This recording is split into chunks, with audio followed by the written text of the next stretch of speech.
sudah meluangkan waktunya dan bersedia untuk bergabung bersama kami di Forecast malam ini. Dan beberapa kali juga teman-teman CIPS juga sudah ikut berbagi cerita-cerita pengalaman risetnya di Forum Kebebasan. Mungkin untuk teman-teman yang belum kenal tentang Suara Kebebasan, bisa cek langsung di portal kami di suarakebebasan.id. Kami adalah aktivisme yang bergerak baik di online maupun offline, tapi karena sekarang pandemi lebih banyak di online-nya. Ada juga nanti live threads dari Twitter kami di @bebas.id, dan silakan juga teman-teman follow Line, Twitter, YouTube, dan Facebook kami. Forum Kebebasan adalah salah satu kegiatan Suara Kebebasan yang kami manfaatkan untuk memperkenalkan dan mempromosikan gagasan-gagasan libertarian. Seperti apa sih? Ya, diantaranya adalah soal penegakan hukum, kebebasan individu, dan juga tentu mendukung keberagaman dan pasar bebas serta kapitalisme. Saya tidak akan berpanjang-panjang, yang jelas nanti akan ada rekaman dan cerita dari Forum Kebebasan ini. Dan semoga diskusi kali ini bermanfaat dan bisa kita kapitalisasi apapun posisi kita, apapun lembaga dan afiliasi kita. Saya serahkan langsung ke Haikal Kurniawan untuk memandu forecast malam ini. Terima kasih, selamat berdiskusi dan salam kebebasan. Halo, suara saya jelas ya berarti? Jelas. Selamat malam teman-teman semua. Terima kasih banyak sudah sedianya meluangkan waktu diskusi kita kali ini, diskusi Forum Kebebasan kita kali ini. Ini kalau saya nggak salah hitung ini kita yang ke-9 ya, diskusi ke-9 tahun 2021, dan terima kasih juga khususnya ke Mbak Arum, Mbak, yang sudah bersedia menjadi pembicara kita malam ini. Malam Sabtunya nih kita ganggu sedikit, Mbak.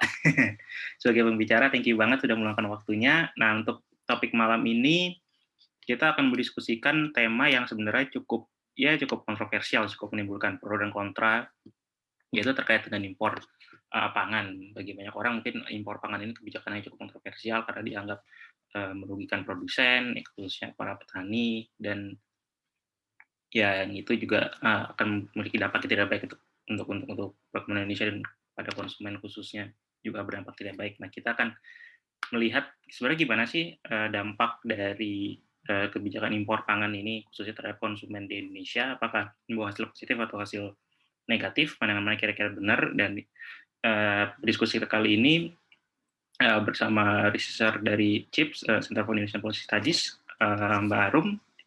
Studi mengenai impor pangan ini juga merupakan salah satu program CIPS ya, Mbak, salah satu riset CIPS juga yang sudah dipublikasi beberapa waktu lalu. Mungkin tanpa panjang lebar, berarti ini dari saya, Mbak, berarti ini ya, untuk PPT-nya ya? Boleh, Mas, boleh, silakan. Oke, ya Mbak Arum nih akan ada PPT sebentar.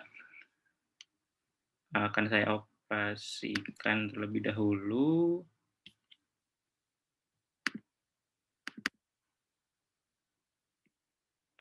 Kelihatan nggak, Mbak?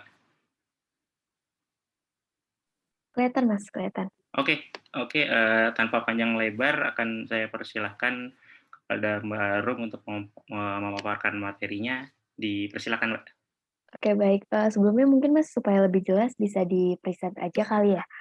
Soalnya ada beberapa tabel-tabel takutnya nanti nggak kelihatan sama teman-teman yang di sini. Di apain, sorry, Mbak? Di-present full screen, soalnya ini belum. Ini udah ini belum full screen ya? Ini belum. Tapi mungkin sambil Mas Haikal mencoba full screen-in, saya perkenalkan diri dulu. Oh ya, sudah. Nama saya Arum Dria Murwani, sering dipanggilnya Arum. Saya adalah peneliti muda di Center for Indonesian Policy Studies.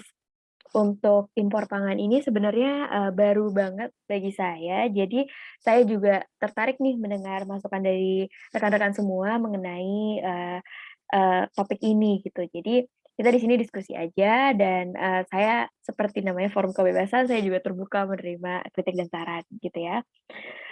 Pertama-tama sebelum kita ngomong soal impor pangan dampaknya apa, kita mungkin tarik balik dulu dan coba coba cari tahu mengenai impor pangan di Indonesia. Mas Haikal boleh next? Ya, peraturan mengenai impor pangan Indonesia itu sebenarnya peraturannya dasarnya adalah Undang-Undang Nomor 18 Tahun 2012 tentang pangan. Undang-undang ini sebelum direvisi oleh UU CK, UU Cipta Kerja kemarin, berbunyi pasal 36 mengatakan bahwa impor hanya bisa dilakukan jika produksi di dalam negeri tidak mencukupi dan sumber pangan di dalam negeri itu diutamakan dari produksi domestik. Jadi dari sini pun kita sudah melihat ya bahwa sebenarnya orientasi pemerintah Indonesia itu adalah untuk mengutamakan produksi domestik dulu. Nah, setelah ada UU Cipta Kerja, memang ada beberapa pasal yang menyatakan bahwa oke, impor pangan kita akui sebagai salah satu sumber pangan bagi rakyat Indonesia.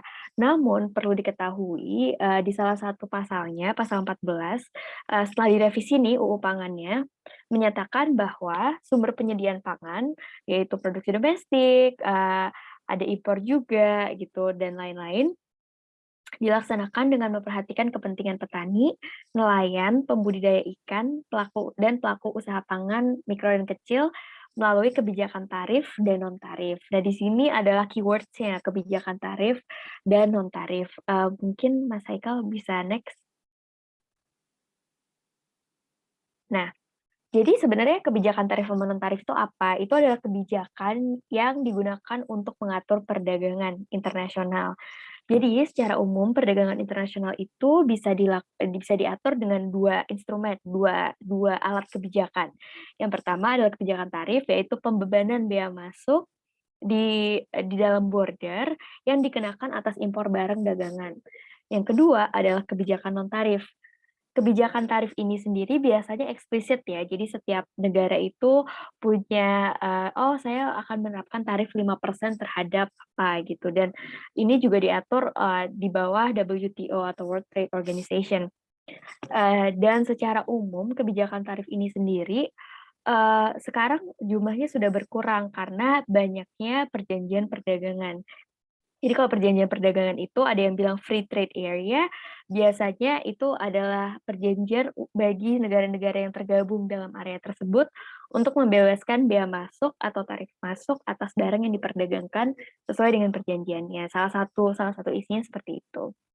Yang kedua adalah kebijakan non-tarif. Nah, kebijakan non-tarif ini sifatnya lebih tricky ya. Jadi kebijakan non-tarif atau sering disebutnya non-tarif measures, dan di representasi ini akan sering disebutnya NTMs, itu adalah kebijakan selain tarif yang punya potensi untuk memiliki efek ekonomi dalam perdagangan internasional dengan cara misalnya merubah kuantitas barang yang diperdagangkan, mengubah harga, salah satu dari itu atau dua-duanya. Itu adalah definisi yang diberikan oleh UNCTAD.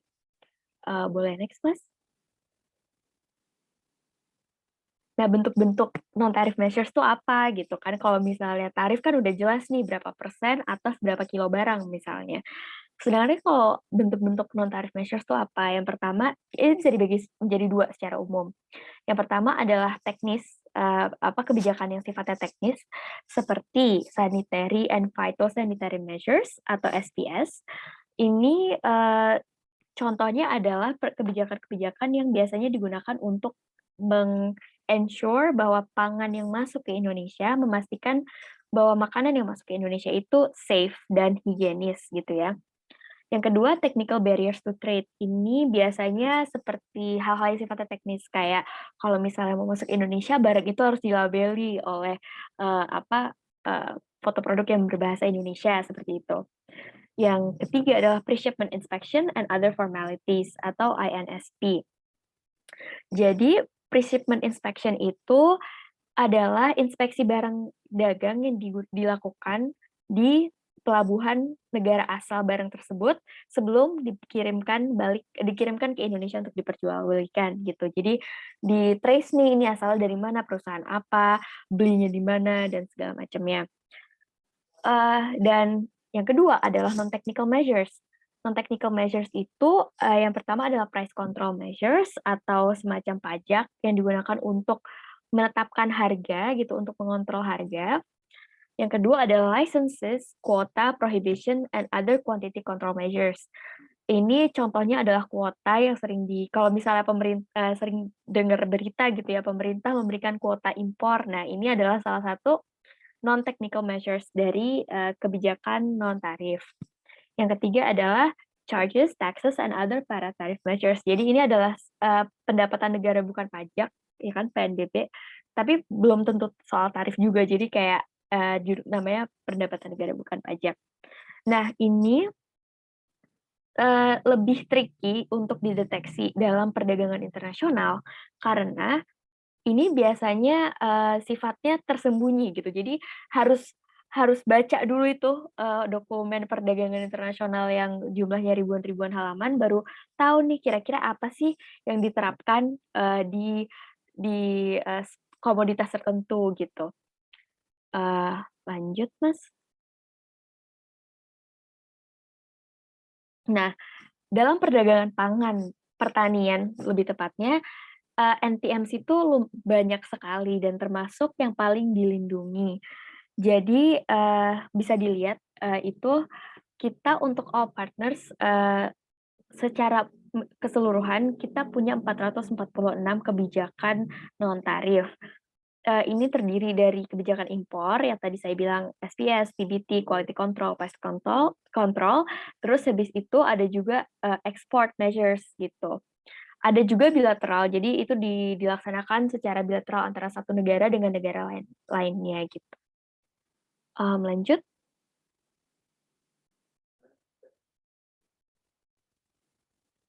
Sebentar Mbak, sorry. Iya, nggak apa-apa.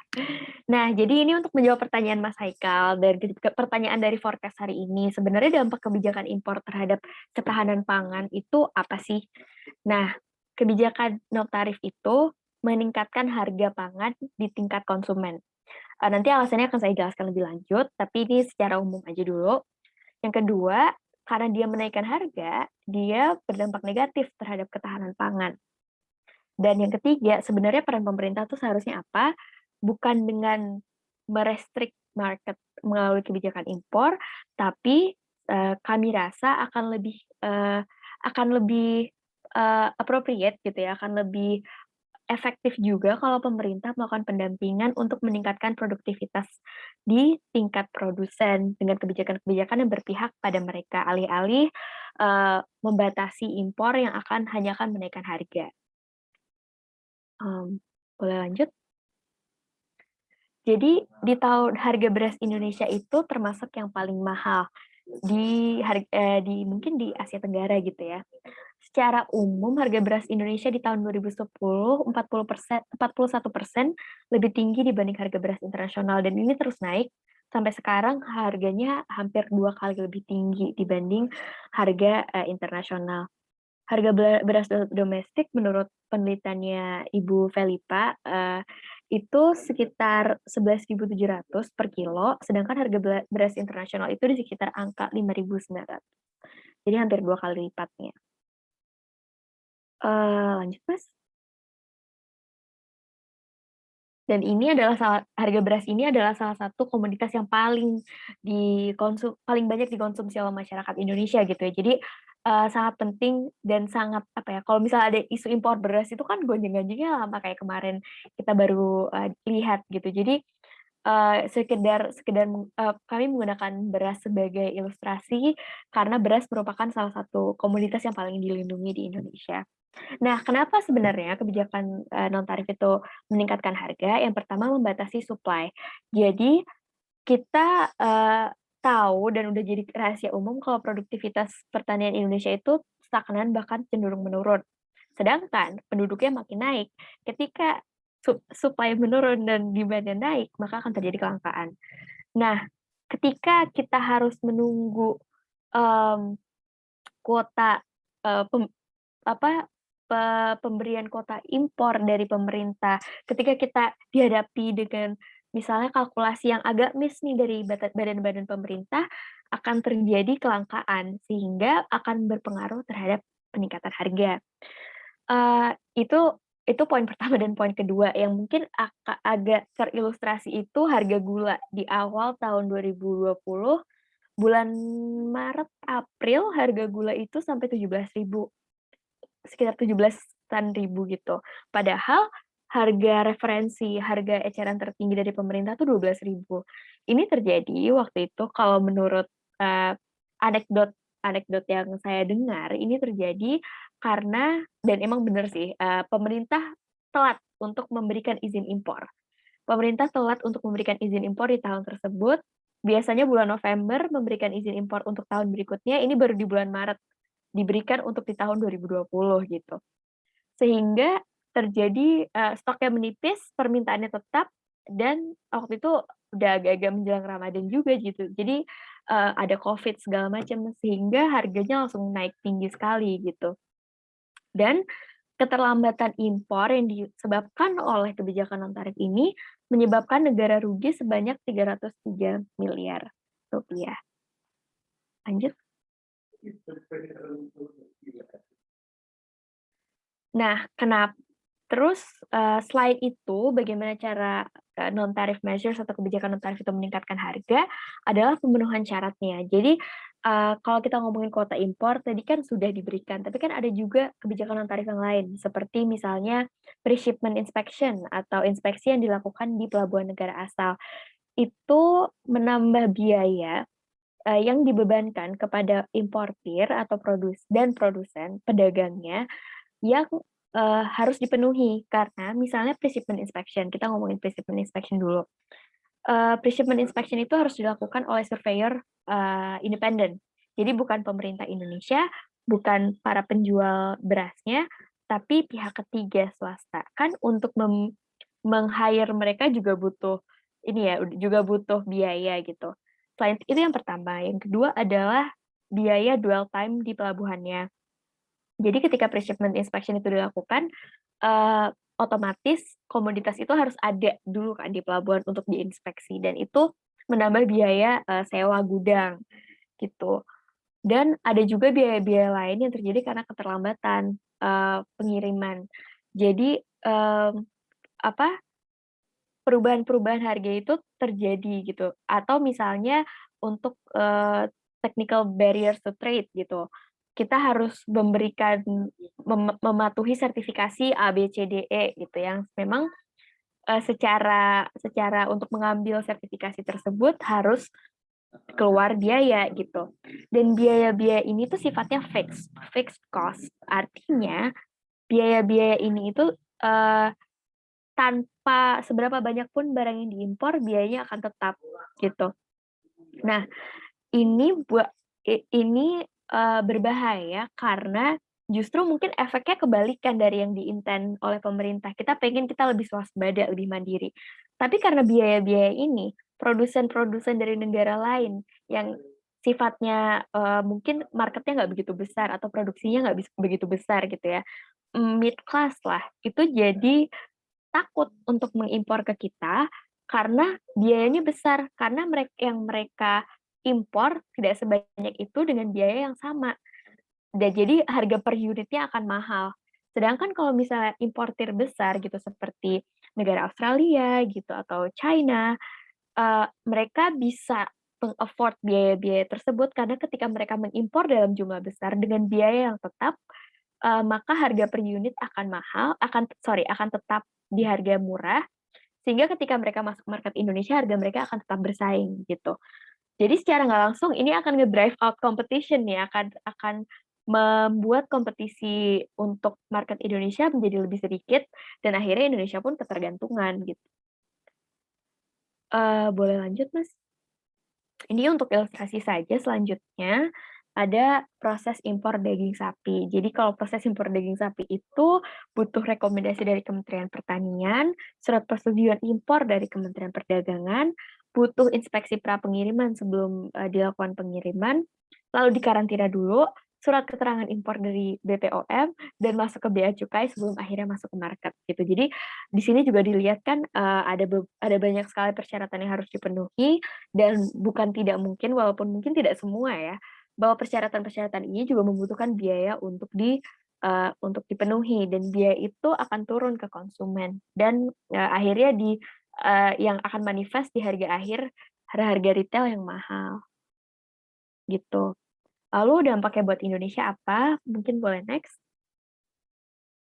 Nah, harga pangan yang tinggi ini menjadi penyumbang kemiskinan. Jadi secara umum ada hukum bahwa ketika presentasi atau proporsi pangan dalam pengeluaran suatu keluarga itu makin besar, berarti keluarga itu masih prasejahtera.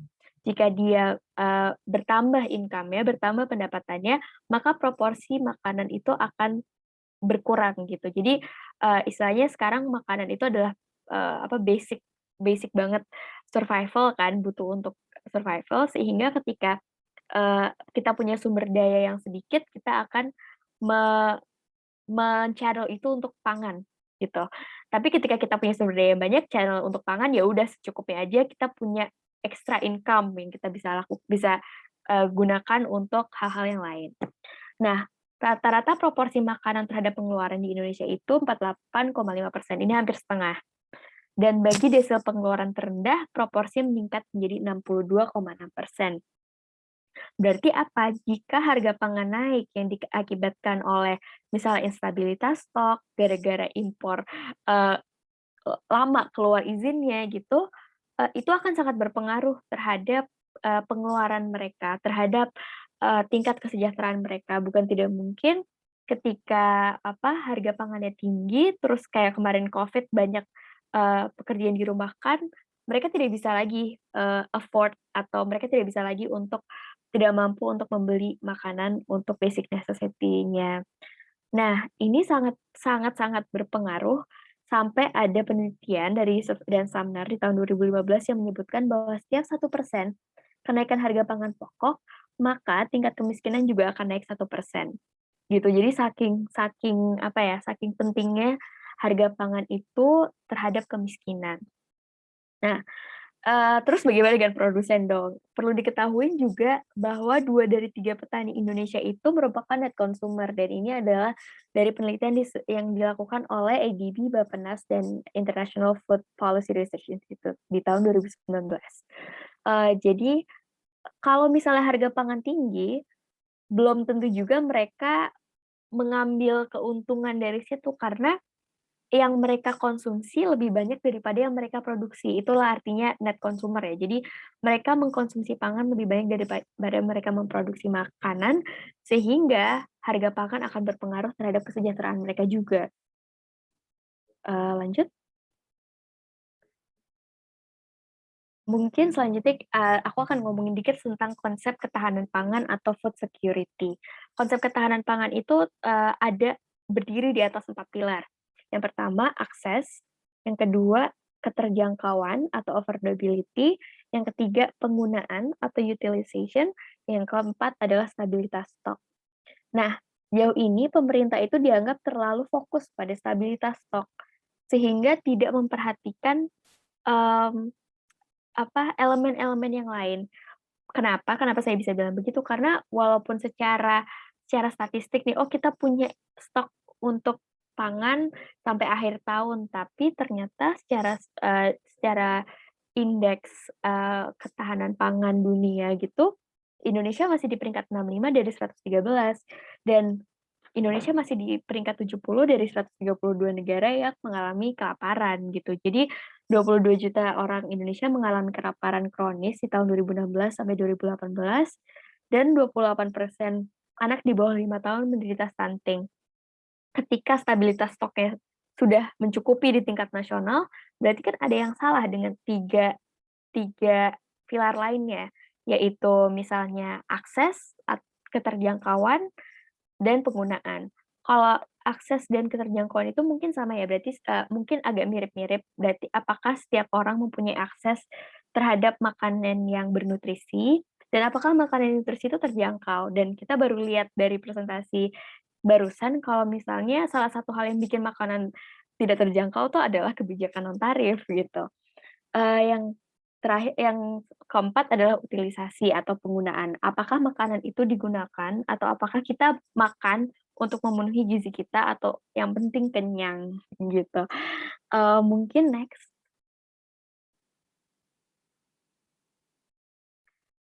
Nah, Tadi kan saya bilang hal tentang utilisasi atau penggunaan pangan untuk memenuhi gizi.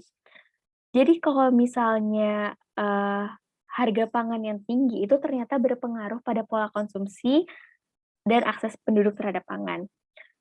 Makanan bernutrisi itu menurut penelitiannya Mbak Pipa Amanta, sesuai dengan anjuran tidak dapat diakses oleh 38% orang Indonesia. Dan menurut BPS, sebanyak 23,3% penduduk dari kuintil kelompok pengeluaran terendah mengkonsumsi kalori di bawah asupan kalori minimum, dan itu sekitar 1.400 kilokalori. Anjurannya 2.100, jadi dia udah di bawah kalori minimum, dia masih tetap nggak bisa mencapai batas threshold tersebut. Next, terus bagaimana caranya harga pangan yang tinggi berpengaruh terhadap pola konsumsi. Ini mungkin nanti kalau misalnya presentasinya di-share bisa di-zoom ya di sini kalau misalnya kurang jelas. Jadi saya ceritakan sedikit soal tabel ini. Tabel ini adalah hasil dari simulasi yang dilakukan oleh penduduk Sumba, salah satu penduduk dengan tingkat kelaparan yang lumayan tinggi di Indonesia. Simulasi yang dilakukan adalah tentang bagaimana jika Anda atau keluarga Anda mendapatkan bantuan dari pemerintah melalui BPNT atau bantuan pangan non tunai, lalu BPNT terus tiba-tiba dihadapkan dengan kenaikan harga gitu. Jadi itu adalah hal yang dicoba dijelaskan dalam tabel ini gitu. Bisa kita lihat yang saya lingkari. Yang pertama, konsumsi telur sebagai salah satu sumber protein itu berkurang. Walaupun konsumsi ayam naik sedikit sekali 0,08 unit gitu. Bisa dilihat berkurang sekitar 3 telur, minus 2,93. Yang naik, yang meningkat apa? Konsumsi nasi atau beras, konsumsi jagung karena mereka di Indonesia Timur sehingga jagung merupakan salah satu makanan pokok, dan konsumsi mie instan. Apa yang mirip dari tiga ini? Ketiga ini adalah pangan yang memiliki tingkat karbohidrat yang tinggi, namun tidak begitu kaya dengan nutrisi. Gitu. Jadi ketika harga naik, akan ada pola shift dari pola konsumsi gitu, pergeseran pola konsumsi menjadi membeli makanan yang penting kenyang, yang penting aku bisa beraktivitas, tapi tidak juga membeli makanan-makanan yang sifatnya bisa memenuhi kebutuhan nutrisi. Kalau misalnya di Nusa Tenggara ini, masalah yang paling besar adalah stunting yang diakibatkan salah satunya dengan kekurangan protein, sehingga pengurangan konsumsi telur sebagai salah satu sumber protein itu agak mengkhawatirkan gitu. Nah, terus gimana jika NPMs atau kebijakan non tarif sebagai salah satu driver harga pangan naik itu dihapuskan? Boleh next. Nah, kalau menurut kalkulasinya CIPS, penghapusan NPM atau kebijakan non tarif itu akan mengurangi kemiskinan hingga 2,8 persentase poin. Jadi dalam simulasi ini kami memisahkan data poinnya menjadi dua. Yang pertama adalah kami memilih kami memilih dua komoditas penting. Yang pertama adalah rice atau beras, yang kedua adalah beef atau meat. Nah, keduanya dipilih karena mereka punya peran yang penting untuk untuk mengurangi kesenjangan dan juga kemiskinan di Indonesia.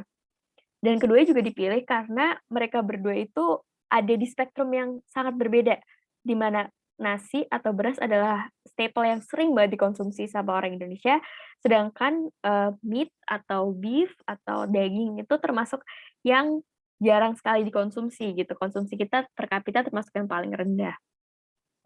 Jadi kita mau lihat nih karena mungkin harganya paling mahal gitu ya. Jika kebijakan non tarif atau kayak syarat-syarat yang muncul dari kebijakan non tarif ini kita hilangkan, itu akan seperti apa? Kalau misalnya kita bisa lihat jika kita menghilangkan kebijakan non tarif pada beras atau nasi dan daging, itu akan mengurangi 2,83% kemiskinan, poverty rate-nya. Tapi kami juga melakukan simulasi yang berbeda dengan hanya berfokus pada satu kebijakan non tarif khusus, yaitu kuota gitu. Jadi gimana kalau misalnya kuota impornya itu kita kita kita hilangkan gitu, dan bahkan jika dibandingkan dengan dihilangkan seluruhnya dan cuman kuota impor saja, eee, menghilangkan kuota impor untuk nasi atau beras dan daging itu dampaknya juga sangat signifikan terhadap kemiskinan gitu.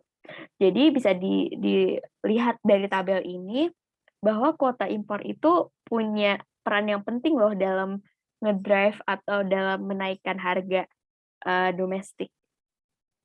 Dan dampaknya sendiri, next, ini akan lebih terasa di pedesaan dibandingkan di perkotaan. Seperti bisa dilihat, kalau misalnya kita hilangkan syarat-syarat dari kebijakan non tarif pada beras dan daging saja, di pedesaan akan hilang akan mempunyai 9,4%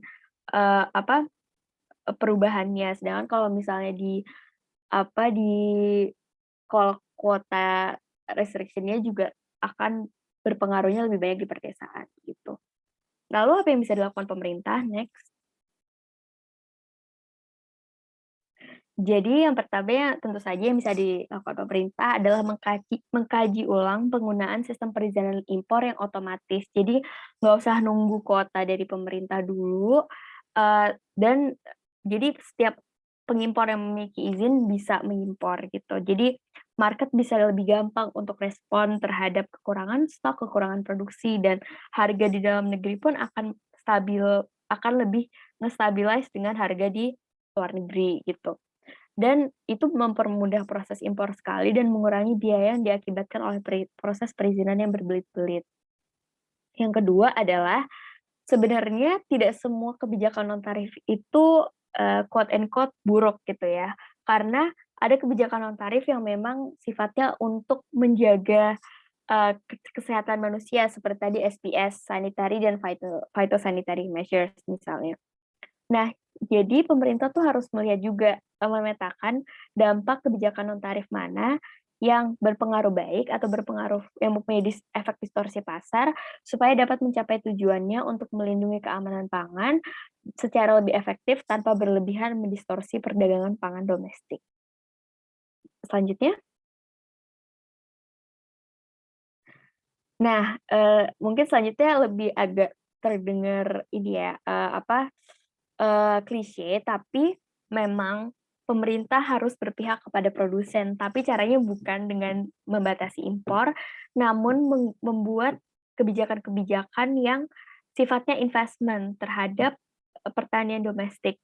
Misalnya dengan meningkatkan akses petani lokal terhadap faktor produksi yang unggul, atau mendukung kemajuan riset dan pengembangan di bidang pertanian, karena sekarang kan riset dan pengembangan di bidang pertanian itu dananya agak kurang gitu ya, sehingga petani bisa dapat akses ke varian tanaman yang unggul, yang misalnya kalau gula gitu ya, karena saya secara spesifik melihat gula itu, misalnya tingkat rendemen atau tingkat ekstraksi gula dalam 1 ton tebu itu menjadi lebih tinggi, atau misalnya kayak supaya panennya lebih cepat, sehingga petani pun bisa lebih cepat memutar uangnya gitu. Lanjut, untuk teman-teman yang tertarik sebenarnya bisa banget untuk lihat 2 paper ini, ada di website CHIPS, www.chipsindonesia.org/publications. Jadi ada di situ semua, tersedia dalam bahasa Inggris dan bahasa Indonesia, walaupun tahu saya yang bahasa Indonesia untuk the cost of non-tariff measures itu masih dalam proses penerjemahan, sehingga mungkin bisa menunggu beberapa hari sih untuk itu. Nanti beberapa hari lagi pasti akan naik. Itu saja dari saya, mungkin kita bisa mulai diskusinya. Mas Haikal, terima kasih.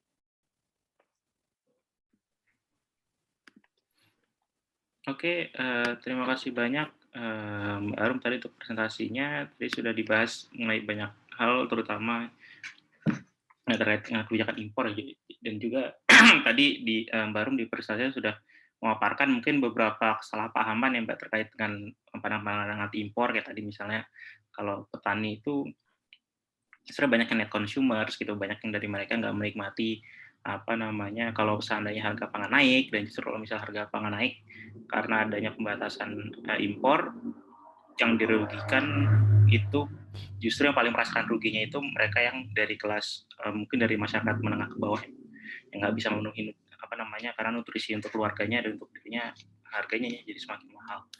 Oke, thank you Mbak Arum. Kita sekarang masuk ke sesi Q&A atau tanya jawab. Kalau misalnya di sini ada teman-teman yang ingin bertanya, bisa lewat chat. Nanti saya bacakan sebagai moderator ke Mbak Arum, atau kalau ingin menyampaikan pertanyaan langsung, bisa raise hand. Nanti akan saya selaku moderator akan saya berikan kesempatan bicara untuk bertanya langsung kepada narasumber, kepada Mbak Arum. Ini tadi sudah masuk satu pertanyaan dari Fauzan. Pertanyaan atau komentar ini mungkin lebih ke komentar ya. Saya belum pernah dengar ada politisi di Indonesia terutama yang mencalonkan diri untuk menjadi wakil rakyat di DPR menang pemilu karena secara eksplisit menggunakan ideologi liberalisme atau pro perdagangan bebas antar negara. Suara-suara petani kecil yang punya lahan sedikit dan produktivitas rendah masih laku untuk dicari politisi setiap 5 tahun sekali. Sentimen kampanye yang bersifat autarkis atau swasembada masih banyak dicari oleh para pemilih. Nah, ini lebih ke political question ya, atau mungkin kalau pendapat Mbak Arum sendiri gimana nih, kita sebenarnya datanya udah kelihatan gitu, nah tinggal penyampaiannya sendiri, terutama ke politisi yang mereka ingin maju, karena kan memang politically speaking isu mengenai impor pangan ini bukan isu yang populer gitu Mbak, dan memang kalau isu yang gampang dimainin ya memang ya kita tutup aja gitu, swasembada, kita tutup impor, kita olah pangan di negeri kita sendiri. Nah, jargon-jargon semacam itu justru yang lebih populer dan lebih gampang untuk disampaikan gitu di pidato-pidato politik. Mungkin pandangan Mbak Arum gimana? Atau mungkin sedikit tambah sedikit, kalau Mbak Arum nggak keberatan, mungkin kalau boleh kalau misalnya Mbak Arum nggak bersedia nggak apa-apa sih, tapi kalau bisa boleh mungkin bisa diceritain sedikit kira-kira dari CIP sendiri tanggapannya ketika mungkin memaparkan temuannya terkait impor khususnya ke para policy makers, itu tanggapan mereka gimana? Apakah mereka kita tahu tapi ini nggak bisa dijual Mbak, Mas, atau ternyata seperti ini ya, atau gimana? Thank you Mbak. Oke, mungkin aku bisa starting point-nya dengan menyatakan bahwa emang impor swasembada pangan itu isu yang sangat-sangat lama, sejarahnya tuh jauh, bukan kayak kalau misalnya kita kan seringnya bilang, "Oh itu gara-gara Pak Harto," gitu. Itu udah jauh banget dari zaman awal kemerdekaan gitu, ketika isu swasembada sendiri itu kalau nggak salah dilontarkan oleh presiden pertama kita, Soekarno, di tahun 1950-an. Saya lupa tahun tepatnya gitu, tapi memang awalnya dari sana sehingga itu tuh sudah mengakar kuat mendarah daging, mengakar kuat menjunjung tinggi lah gitu, menjulang tinggi kayak isu tersebut di masyarakat Indonesia gitu. Mungkin karena itu juga secara politik, aku nggak bisa ngomong banyak soal politik ya, karena memang fokusku lebih ke arah ekonomi perdagangannya. Jadi kalau domestik aku mungkin akan kasih overview aja. Secara politik pun isu ini bukan isu yang bisa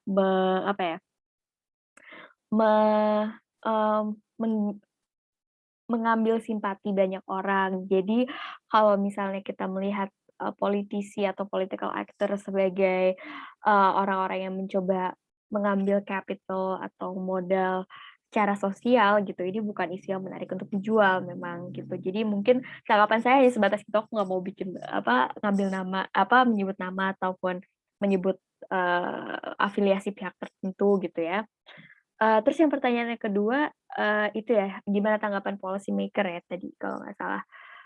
Jadi kalau misalnya policy maker sendiri, sebenarnya bukan ke arah, "Oh ini nggak seksi Mbak, nggak bisa dijual," bukan ke arah itu sih, tapi memang lebih, akhir-akhir ini yang kami temui justru mungkin kadang-kadang lebih pragmatis gitu. Oh ya memang harga nasi kita lebih tinggi daripada harga beras kita lebih tinggi daripada harga di luar negeri gitu, tapi ya sudah, plek situ saja gitu. Kayak mungkin belum bergerak ke arah sana, cuman emang, apa ya, pemerintah itu mencoba sebaik mungkin supaya semuanya dapat gitu, dalam artian kayak stabilitas harga dapat, terus kayak, apa, nggak mendapatkan hal yang buruk lah, backlash yang terlalu banyak mungkin dari impor pangan gitu. Kalau dari sisi kebijakan yang saya lihat tuh seperti itu.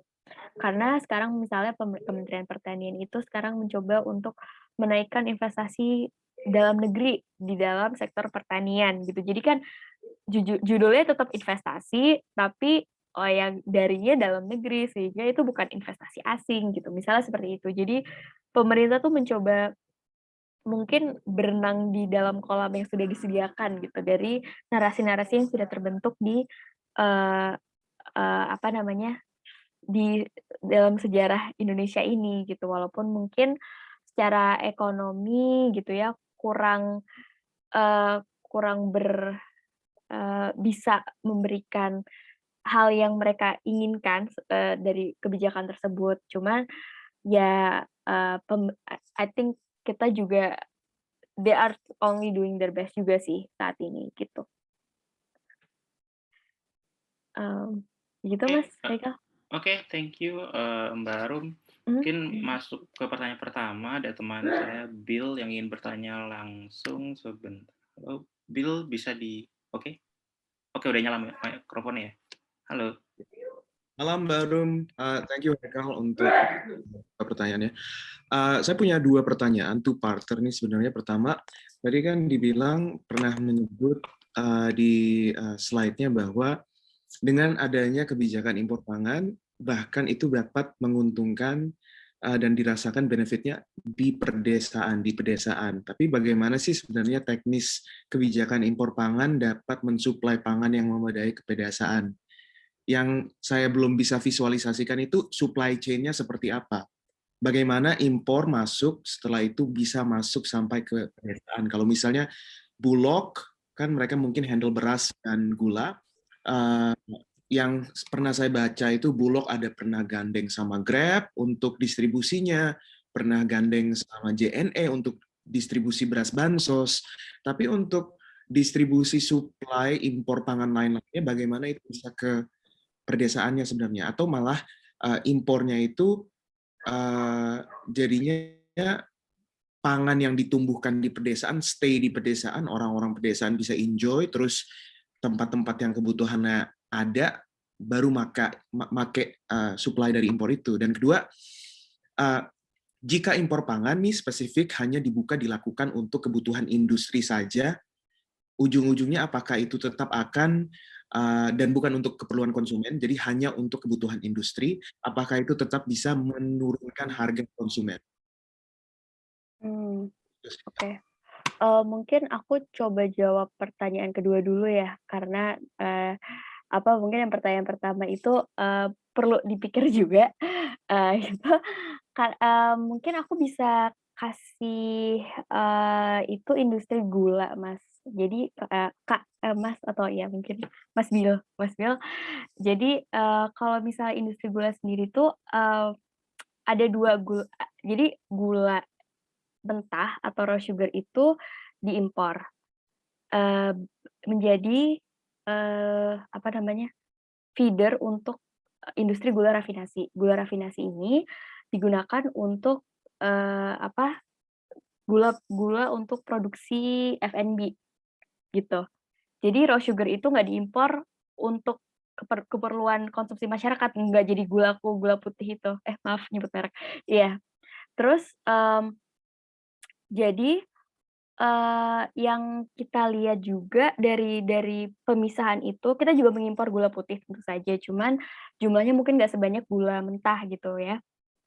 Tapi dari situ juga kita juga bisa lihat kalau misalnya harganya juga tetap naik gitu, karena industri tersebut itu kan tidak jika untuk industri itu maka akan dikasih ke konsumennya itu bukan dalam bentuk, apalagi untuk makanan pokok ya gitu ya, bukan dalam bentuk berasnya atau apa yang dibutuhkan gitu, tapi sudah diolah menjadi sesuatu hal yang lain yang mungkin tidak dibutuhkan oleh konsumen gitu. Jadi mungkin akan berpengaruh, cuman saya sendiri pertama belum melakukan penelitian tentang hal tersebut, dan yang kedua juga agak skeptis sih terhadap hal tersebut gitu.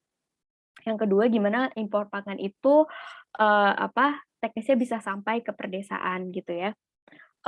Kalau dari saya sendiri, sepemahaman saya, dan Mas Billy silakan kalau misalnya punya pandangan lain, itu ketika impor dimasukkan ke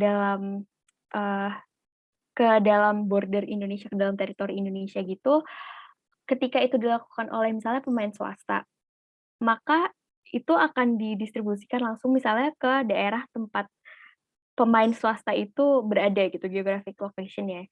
Maka pemain itu akan lebih bisa, misalnya karena mereka sudah mengerti geographical location-nya, mereka lebih bisa untuk mendistribusikan dengan geographic location mereka sendiri. Itu kalau misalnya dari pemain swasta. Makanya kami sangat sebenarnya menyarankan kalau misalnya pemain swasta bisa dapat ikut dalam pasar impor tersebut. Sehingga kalau misalnya ada kayak provinsi yang tiba-tiba harganya lebih tinggi gitu, mereka bisa cepat tanggap lah istilahnya untuk, oh iya kita impor yuk gitu, supaya harganya itu lebih stabil di dalam provinsi atau dalam daerah tersebut. Itu kalau swasta. Kalau misalnya Bulog sendiri, sejauh ini mungkin melalui mekanisme operasi pasar kali ya, rilis stok impornya dari gudang mereka gitu, ke daerah-daerah yang memang harganya sedang tinggi atau daerah-daerah yang demand-nya banyak sehingga ngedrive prices-nya jadi tinggi. Gitu sih, Mas. Jadi bukan hanya sekedar regulasi pemerintah harus memperbolehkan impor masuk, tapi juga harus ada preparasi untuk sektor swastanya agar bisa menjalankan operasional ini ya, setelah kalau misalnya memang pemerintah akan angkat kuota-kuota ini atau peraturan-peraturan regulasi yang terhadap pelarangan impor ya, Mbak. Iya, jadi emang kalau misalnya masalah pangan sendiri itu kan bukan masalah yang satu pihak aja gitu. Kami juga tidak semua membebankan kepada pemerintah, karena di sini semuanya berperan gitu. Dalam hal ini juga sektor swasta, misalnya pemerintah ingin membuka governance atau tata kelola sektor pangan terhadap swasta dengan swasta, bisa juga digandeng di sistem distribusinya, misalnya pembukaan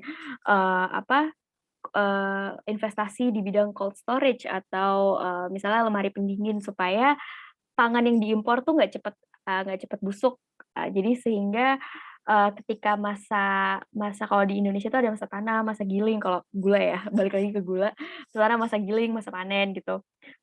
Atau misalnya cabe gitu, ada masa tanamnya, nanti kalau pas masa tanam tuh harganya bakal turun sekali, terus nanti kalau misalnya masa panennya tuh harganya akan turun sekali, dan masa tanamnya itu harganya akan tiba-tiba naik banget gitu, kayak di awal tahun ini kemarin sempat 70 ribuan kalau nggak salah. Itu,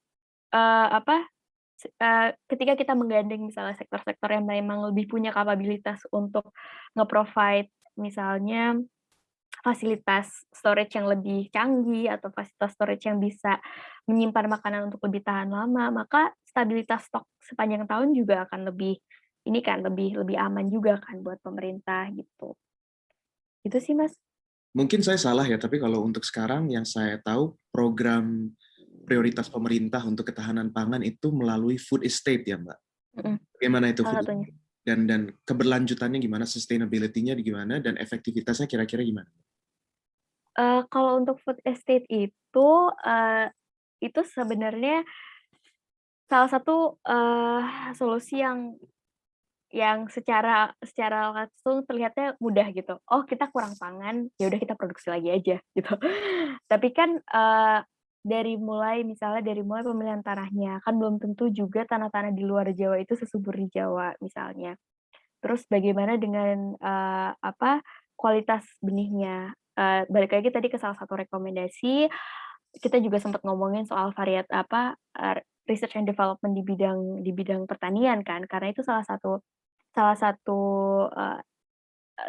hasil tangible dari research and development di bidang pertanian gitu adalah pembuatan bibit yang lebih tahan hama misalnya, atau lebih cepat panen dan segala macamnya gitu.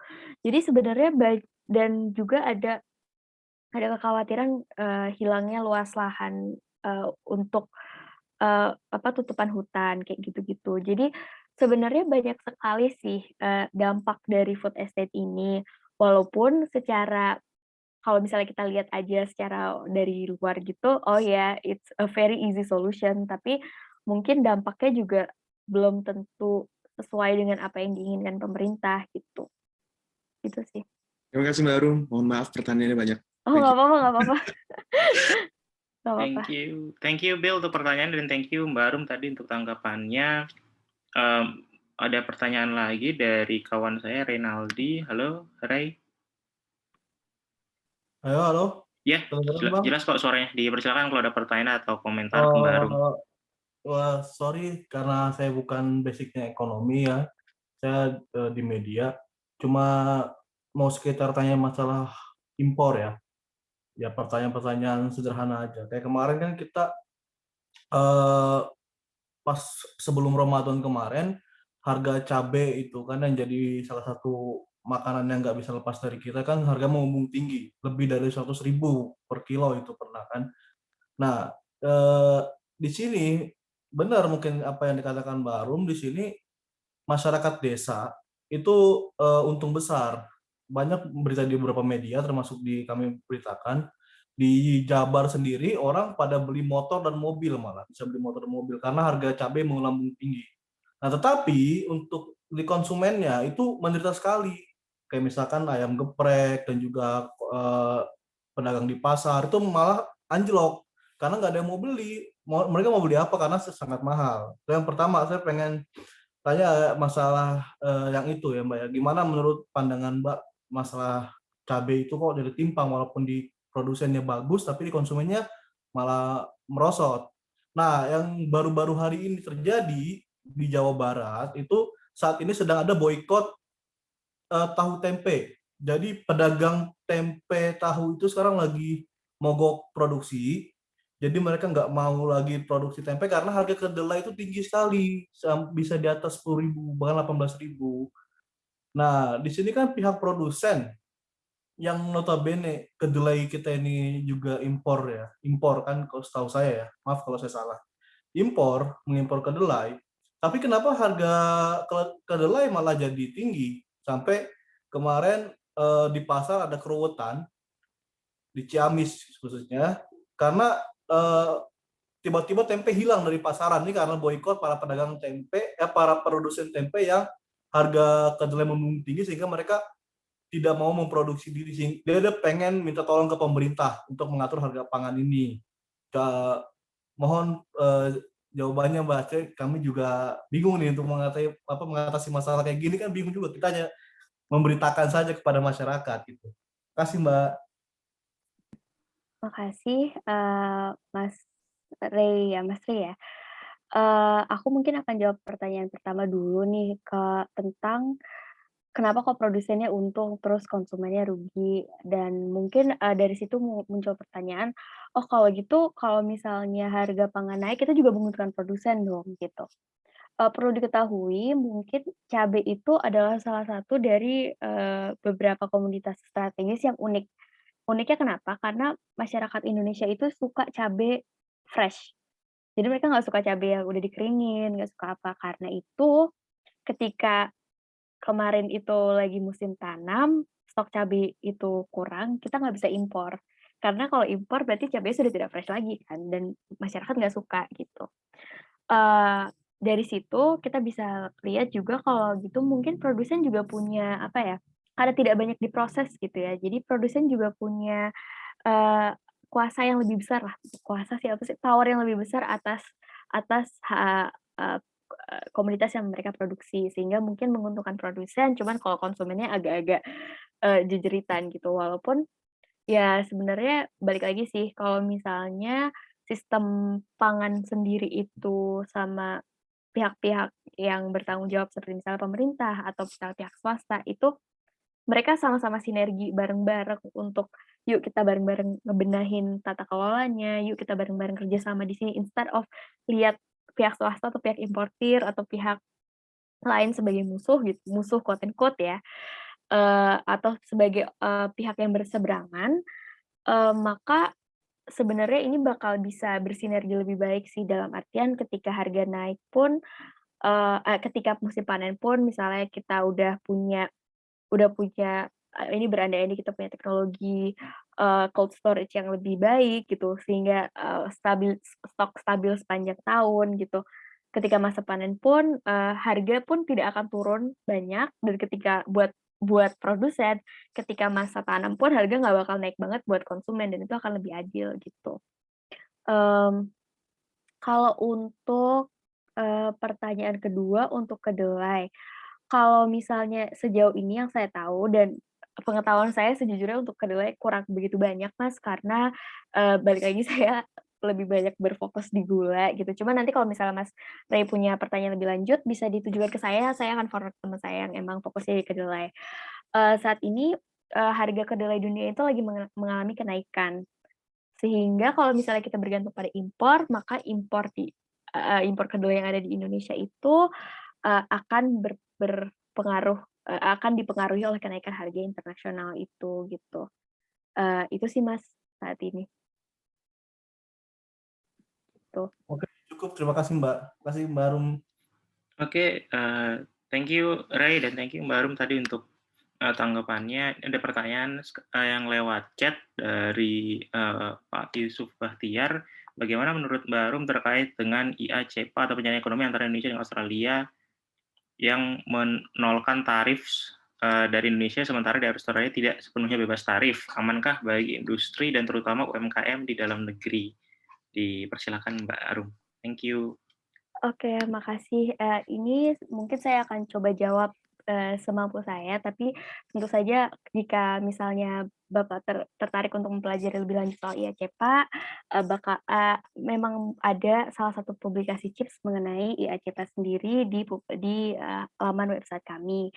Tapi kalau untuk IACPA sendiri, salah satu hal yang menurut saya agak menarik bagi industri dalam negeri adalah konsep economic powerhouse. Jadi Australia sama Indonesia itu punya keunggulan komparatif masing-masing. Jadi salah satu contoh dari keunggulan komparatif ini adalah proses kerjasama di bidang sapi. Jadi karena di Indonesia itu lahannya kecil, maksudnya lahannya besar, Indonesia negara yang besar, cuman tersebar-sebar di berbagai pulau sehingga lahannya kecil-kecil. Ya, dan, sapi ketika kita ingin memelihara sapi atau mengembangbiakan peternakan sapi, itu membutuhkan lahan yang sangat besar gitu kan. Sehingga, eee kita tidak punya keunggulan komparatif dalam sapi gitu, dalam membesarkan peternakan sapi. Cuman kita juga punya keunggulan komparatif dalam pakan. Sehingga yang dilakukan waktu itu oleh, industri peternakan Indonesia dan Australia adalah bekerja sama. Jadi sapi yang sudah dibesarkan datang dari Australia, lalu di Indonesia digemukkan, yang akan dipotong di tukang jagal di Indonesia gitu. Jadi ada added value. Dan dari situ menurut saya, perjanjian-perjanjian dagang seperti ini penting, buat Indonesia karena saat ini, eee, dunia itu sudah tidak lagi bergantung pada, apa ya, satu produsen, satu konsumen lalu kita dagang, tapi rather kita ada di dalam suatu rantai produksi gitu, atau global value chain. Sehingga ketika kita bisa mengintegrasikan diri kita terhadap global value chain ini akan berpengaruh baik terhadap industri Indonesia, dalam artian ketika kita impor misalnya bahan baku gitu. Ketika kita impor bahan baku, kita bisa add value di sini lalu kita ekspor lagi keluar gitu. Sehingga kita tidak lagi melihat itu sebagai kayak, "Oh, ini buruk buat produsen dalam negeri," tapi lebih ke arah, "Oh, ini bisa memajukan industri, pertambahan nilai di dalam negeri," begitu. Mungkin salah satu contoh yang bisa saya, berikan mungkin dalam hal ini ada mungkin di Uni Eropa gitu ya. Di Uni Eropa itu kakao, impornya dibebaskan. Jadi biji kakao untuk coklat itu yang mentah dibebaskan. Tapi mereka memproteksi industri, eee eee, apa namanya, industri pengolahannya. Sehingga, di Eropa tersebut, di negara-negara Uni Eropa itu, mereka mempunyai industri coklat yang maju gitu. Jadi Mungkin buat saya sendiri itu ya CEPA atau misalnya perjanjian-perjanjian perdagangan yang membuat yang membawa pembebasan tarif untuk Indonesia itu positif dampaknya untuk industri-industri pengolahan. Begitu, Pak. Dan kalau misalnya Bapak ingin tahu lebih lanjut mengenai IACEPA dan mungkin dampaknya terhadap sektor-sektor di Indonesia, kami juga mempunyai penelitian soal itu di laman CIPS. Oke, ya oke, thank you banget Pak Yusuf Bahtiar untuk pertanyaannya dan Mbak Arum untuk tanggapannya. Ada yang ingin bertanya lagi dari Mbak Dinda. Halo Mbak. Halo. Halo ya, thank you Ya, Haikal. jelas Mbak suaranya, dipersilakan Mbak. Sip, thank you. Thank you Mbak Arum, tadi paparannya sangat menarik dan tadi juga sempat ada pertanyaan juga ya dari Fauzan soal bagaimana distribusinya kalau ada impor. Saya mungkin lebih tertarik dari aspek ekonomi politik karena kan seperti yang Mbak Arum tahu, kalau udah bicara swasembada pangan, ketahanan pangan, itu nasionalisme yang muncul ya, itu pemahaman saya. Yang saya penasaran ingin tahu misalnya tadi sudah Mbak Arum jelaskan bahwa CIPS juga share ini ke policy makers. Apakah juga CIPS juga meng-approach atau berbagi hasil penelitian ini dengan, saya nggak tahu, asosiasi kah atau dengan pihak petani misalnya? Karena kadang-kadang argumen-argumen yang bagus dan punya contoh jelas ini dikalahkan oleh jargon-jargon seperti nasionalisme, padahal perlu ada kesadaran seperti yang tadi dikatakan dari hasil studi juga bahwa net consumer itu kan adalah produsen juga ya gitu. Sementara konteks di daerah sepemahaman saya misalnya kadang hal-hal seperti pupuk, bantuan atau misalnya fasilitator untuk pertanian maupun peternakan itu masalahnya cenderung di governance gitu, cenderung sering dipolitisi gitu. Sesuatu yang misalnya pupuk harusnya gratis jadinya tidak gratis atau hanya diberikan ke orang-orang yang punya akses ke penguasa, atau bantuan tuh mulai banyak datang ketika akan ada masa pemilihan ya misalnya.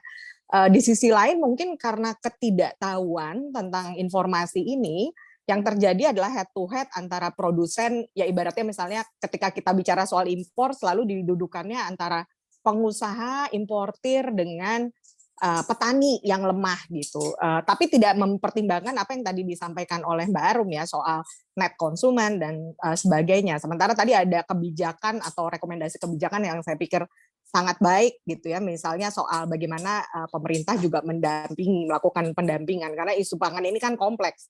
Ada distribusi, ada riset gitu yang mungkin bobotnya di situ justru perlu ditambah rather than malah menerapkan kebijakan-kebijakan yang sifatnya discouraging untuk keterbukaan impor gitu.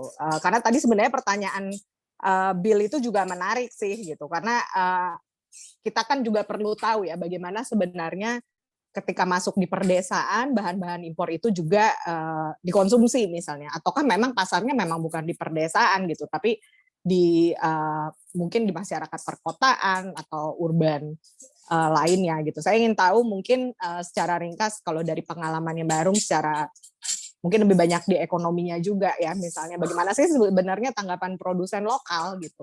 Karena kan ini menarik ya, dinamis banget gitu isunya gitu soal ini gitu, sehingga pesannya ini mendorong kompetisi tapi juga memberi ruang untuk produsen lokal ya mereka juga untuk berkontribusi gitu. Artinya impor jangan dilihat sebagai sesuatu yang ini adalah penguasa, pengusaha tapi melupakan gitu. Padahal mereka juga bisa berperan di dalamnya. Thank you. Terima kasih Kak Dinda, Mbak Dinda. Wah, pertanyaannya berat ya.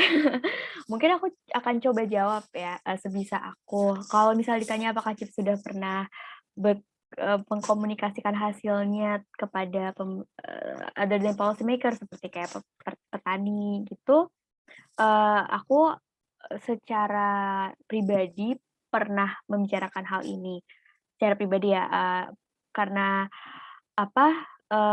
balik lagi, aku fokusnya di gula. Jadi waktu itu aku sempat ngobrol juga sama ketua dari asosiasi APTRI, Asosiasi Petani Tebu Rakyat Indonesia. gitu. Jadi dari mereka itu sebenarnya selama ini grievances, kalau aku bisa bilang grievances ya, keluh kesahnya itu kenapa impor itu tidak dibarengi dengan, eee eee, kebijakan-kebijakan yang memihak oleh petani gitu. Tentu saja kita nggak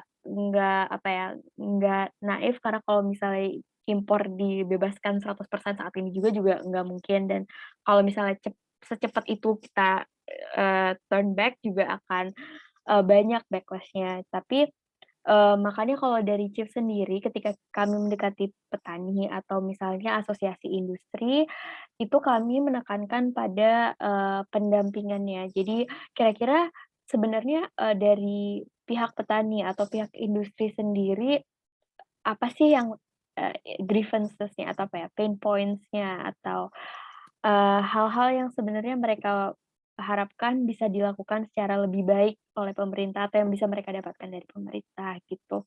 Dan banyak dari mereka, eee, dari sepengalaman saya menjawabnya justru bukan kayak, "Oh, hentikan impor," gitu, bukan gitu, tapi rather kita pengen dapat akses lebih mudah untuk misalnya kredit, atau kita pengen dapat pendampingan untuk bibit apa, penyebaran bibit varian baru dong, Mbak, gimana caranya tebu bisa panen dari 10 bulan bisa jadi cuma 7 atau 8 bulan, supaya 1 tahun bisa masa tanamnya lebih cepat, gitu. Sehingga kalau dari, saya pribadi gitu ya, merasa bahwa sebenarnya, eee, kita juga punya kesempatan untuk, narasi yang melimit market itu pelan-pelan diganti dengan narasi yang meng-empower produsen gitu. Karena misalnya limitasi market itu, bukan hanya dalam impor ya, misalnya dengan praktik untuk, melakukan HET, harga eceran tertinggi, itu juga menekan produsen kan, karena, harga eceran tertinggi misalnya untuk tebu atau gula itu maaf ya saya tebu sama gula terus karena itu memang, eee, apa, eee eee, komoditas yang saya tekuni gitu ya. Itu dari tahun 2016 tidak berubah, di angka 12.500, 2016 atau 2017 gitu. Sedangkan harga produksi itu kan naik terus gitu, harga biaya untuk produksi itu juga naik terus, sehingga, petani tebu pun merasa, ya mereka juga dirugikan dengan harga referensi seperti ini atau price control measures yang seperti ini gitu. Tapi kalau ini mungkin, ranahnya lebih ke arah kebijakan domestik ya daripada kebijakan luar negeri, terutama perdagangan gitu.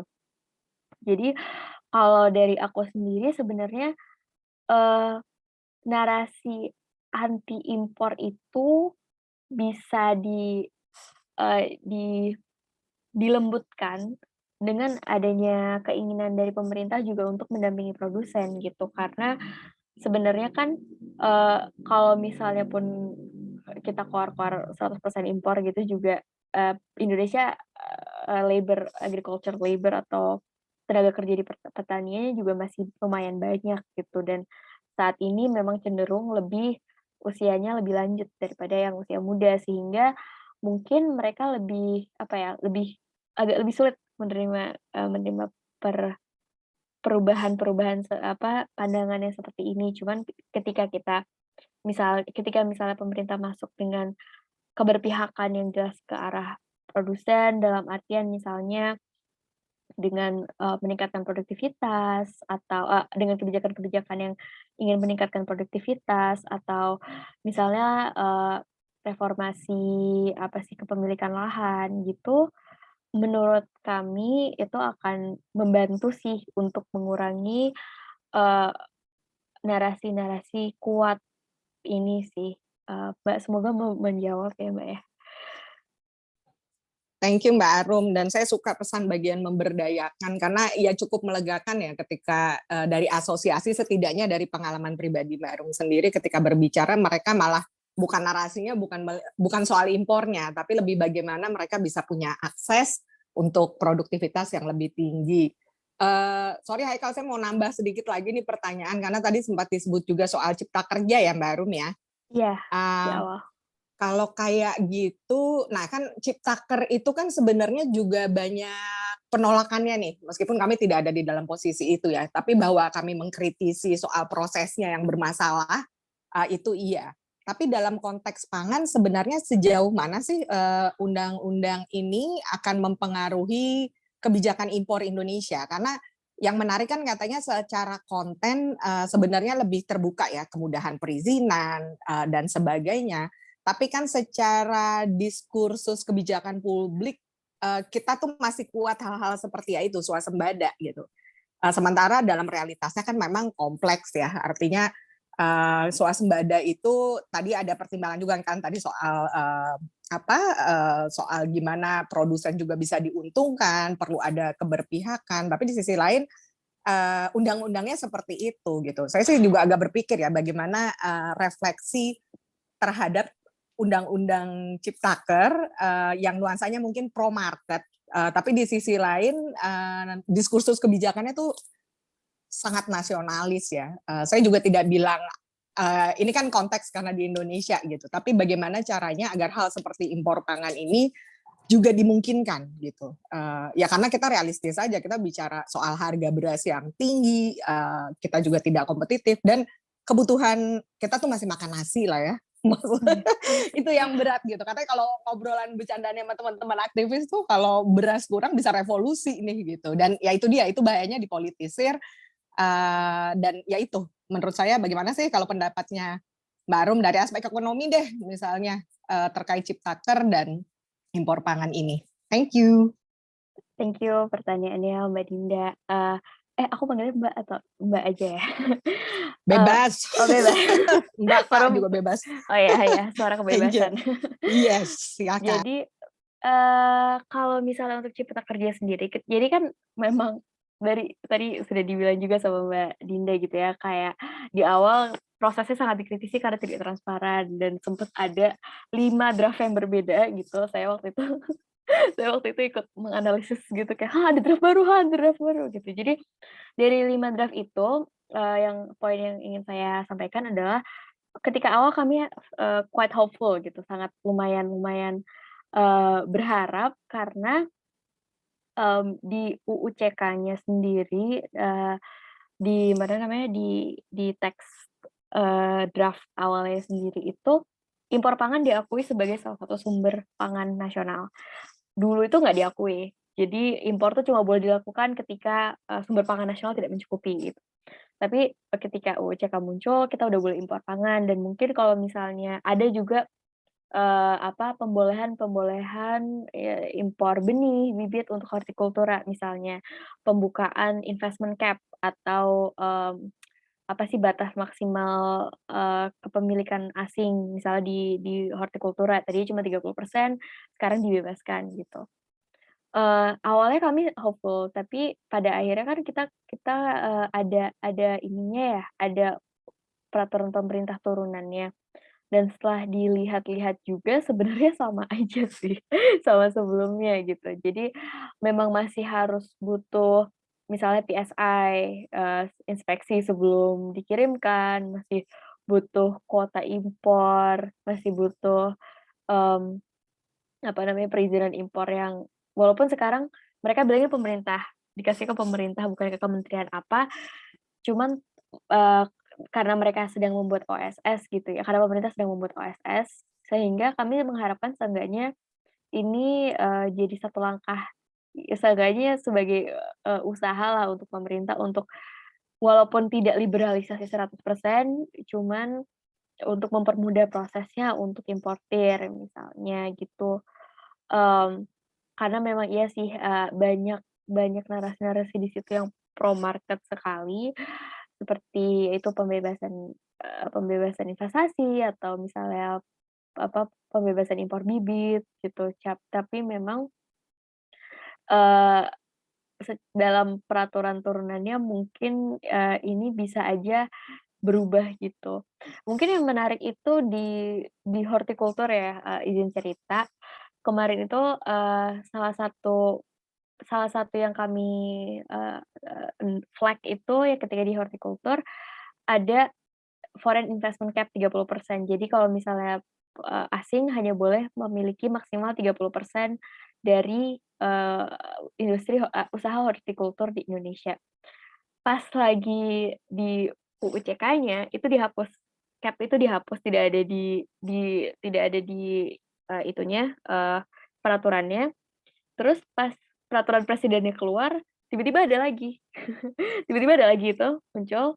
Terus nggak berapa lama pas draft itu peraturan presiden tentang penanaman modal asing, pas draft-nya itu masih ada, tapi pas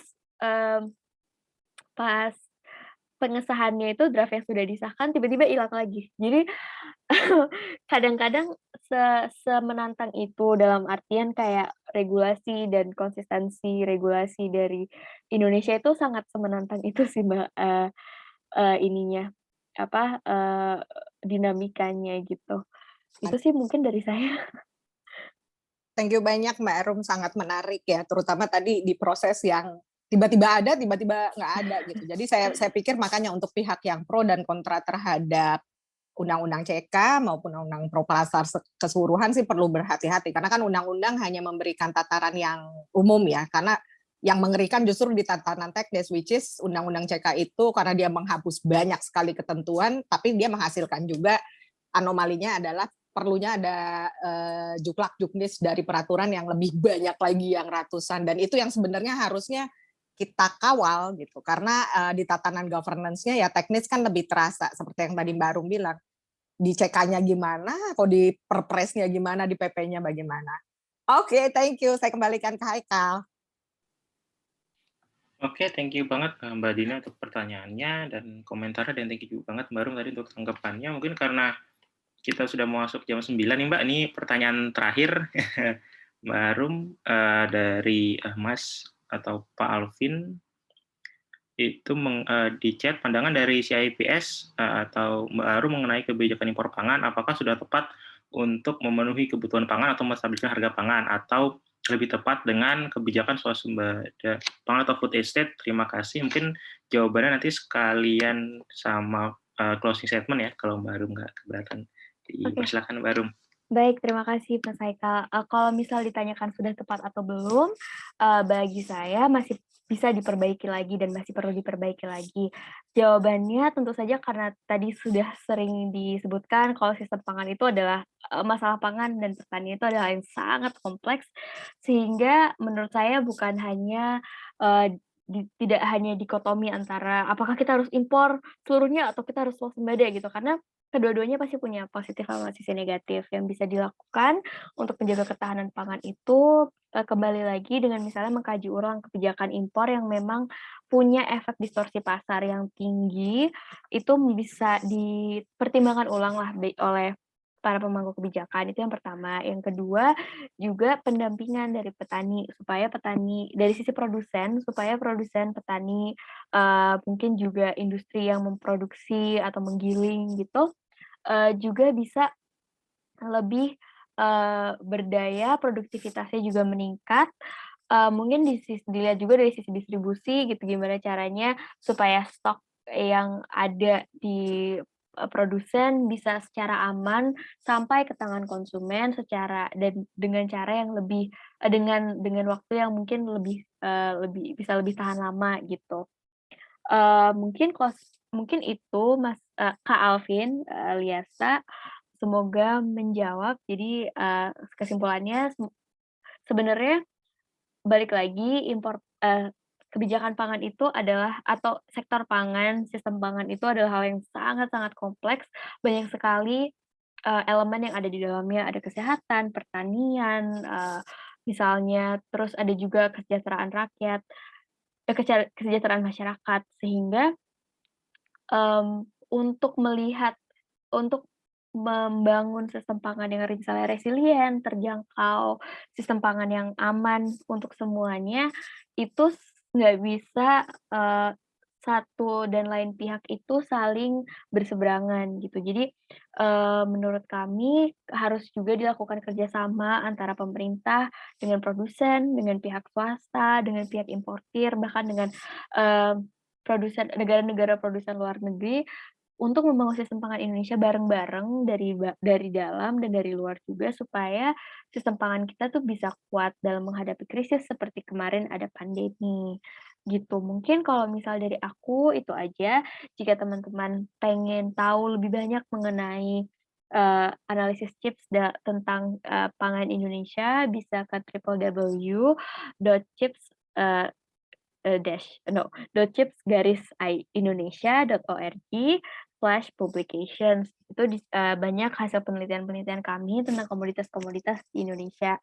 Dan terus pantau media sosial CHIPS untuk tahu kegiatan-kegiatan kami akan ada apa aja. Itu sih Mas Haikal untuk malam ini dari saya. Oke, thank you banget Mbak Rum. Mungkin kalau teman-teman nggak keberatan sebelum ditutup, kita ada foto bareng sebentar. Kalau yang nggak keberatan boleh nyalain kameranya, tapi kalau lagi nggak bisa nyalain kamera ya nggak apa-apa juga. Oke. 1, 2, sebentar. 1, 2, 3. Oke, sekali lagi. 1, 2, 3.